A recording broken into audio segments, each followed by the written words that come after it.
Hi everyone, good evening. Today we are on 13th of June 2024 and the last 15 odd days have been a roller coaster. Whether it is the stock markets, whether it is the emotions or whether it is just the news flow. There have been extreme highs, extreme lows, moments full of suspense. Now in this post-election drama, the stock market had a mind of its own. It went up, it fell like anything, and then at the end of the week, it was actually up by 3%. In this great election week, the ebbs and flows of emotions mirrored how short-term of a thinking we as a society have nowadays. On Monday, the day the exit poll results were there, the stock market went up by 3.5%, the single largest single day gain. On Tuesday, it fell by 8.5%, the largest single day fall ever. Everything was down 10%, 20%, 25%. And by the end of the week, not only had the market recovered all the losses, NDA had formed the government. It also meant that if we look at it on a weekly basis, it was absolutely a non-event. So, in this wild week or so, what were the learnings? There were exactly 9.5 learnings. The first learning, life, business and the environment around us is very, very unpredictable. All the exit polls predicted a landslide win for BJP and the NDA. Not only were all of them wrong were wrong by a very, very large margin. Yes, NDA did form the government, but BJP did not even get a clean majority. Congress, which was written off by almost all the exit polls, not only made a comeback, it became the largest party in the opposition. So, life, business and the environment around us are all unpredictable. The second point, most people get things wrong most of the times. So, anybody who does any kind of predictions will get it wrong most of the times. Exit polls got the results wrong. The stock market, it also predicted that the NDA will get a majority and went up by 3.5%. The next day, it realized it's wrong and fell down by 9%. In the next 3 days, it realized that even though the predictions were wrong, NDA is still forming the government and the continuity of the government is there. So it not only recovered all the losses, it also went up by 3% by the end of the week. Realize one thing. Anybody who predicts anything will get it wrong most of the times. So how does this apply to us? Now we also take decisions based on certain assumptions and certain outcomes which we expect. And we will get it wrong a lot of times. So there is nothing wrong with being wrong yourself as long as you identify the mistakes, the wrong decisions and don't repeat it again. Don't beat yourself over it. Don't beat others up over it. Forgive yourself, forgive others. The third point, most of the times, it pays not to react. Now there will be events, people who will try and instigate you all the time. If we fly off the handle every single time and make our decisions basis one small event or one small incident, then life will become very, very difficult. Anybody who reacted basis those news on those 2-3 days most probably made losses, most probably got their blood pressures moving in the extreme directions across those days, and those who did nothing are sitting pretty even today. They're sitting on 4, 5, 6% gains, and in fact they had that opportunity to buy during those dips which happened on the result day. Doing nothing is better than reacting to things. Also, when you react, you don't really think things through. You take emotionally charged decisions which may not be correct. Give yourself time in any situation, no matter how difficult it is.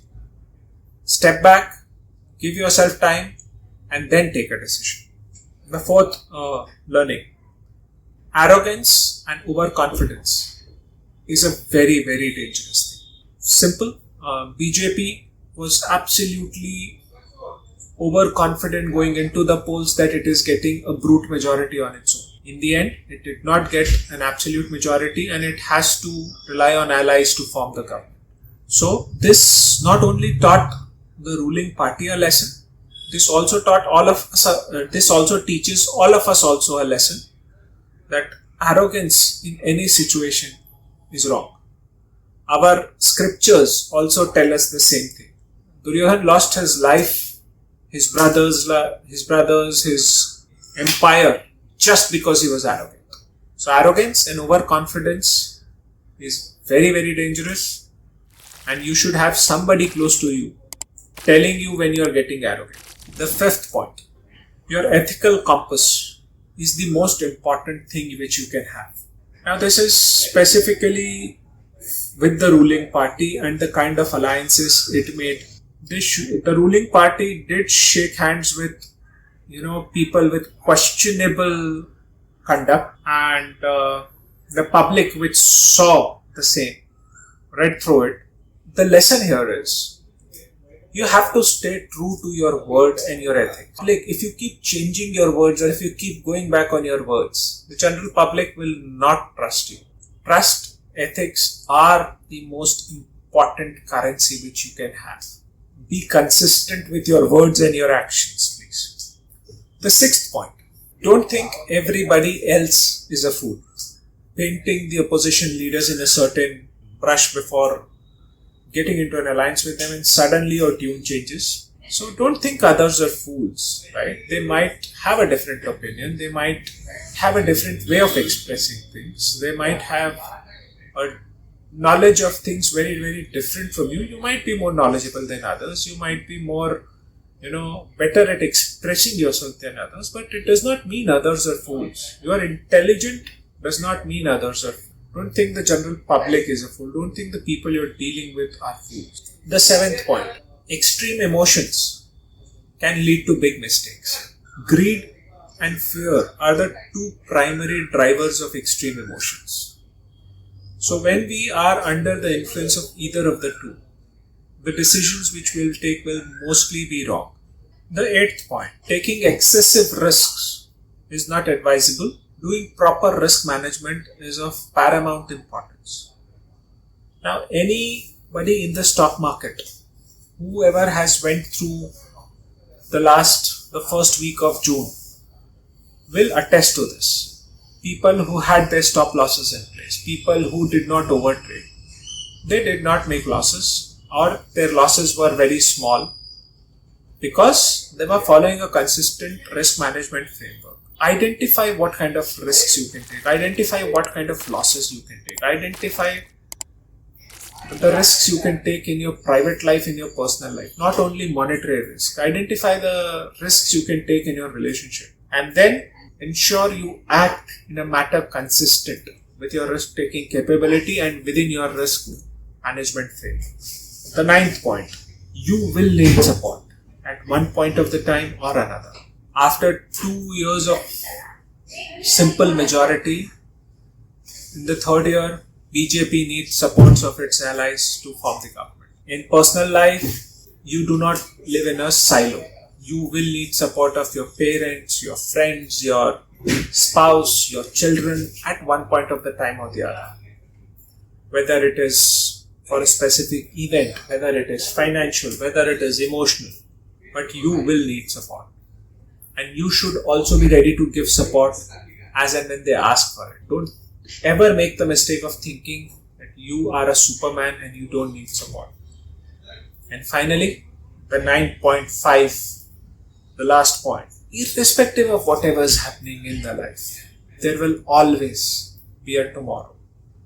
There will always be a new day to look forward to. And this, whatever is happening to you, this too shall pass. So with that, we come to an end of this video. If you got value out of this video, do like and subscribe and keep watching for more content on finance, on life and my thoughts in general.